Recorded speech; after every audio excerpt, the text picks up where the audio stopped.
Halo bos, selamat petang. Saya Awang Pang. Hari ini kita kedai pun ada masuk yang kereta ni. Tahun 2020 Brotong Saga.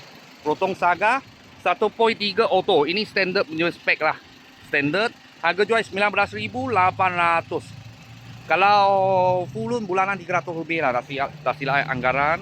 Lepas tu kereta ni boleh lung kedai ya. Kereta ini boleh lung kedai.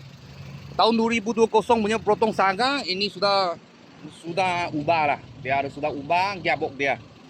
Okay, jadi dia A3 gearbox. Dia sudah pakai A3 gearbox. Kalau dulu tahun 2019, 18 punya semua CVT. Semua CVT.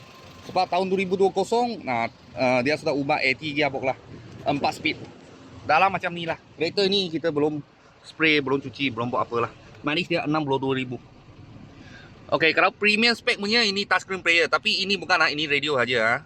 Ini radio saja. Lepas tu premium spec dalam punya leather tak sama. Belakang macam ni. Okey, dia bubung punya cat kira okey lagi. Kira okey lagi. Cermin depan belakang pun sama juga tahun 2020. Ada sikit cala-cala lah. Okey, kereta baru punya stiker.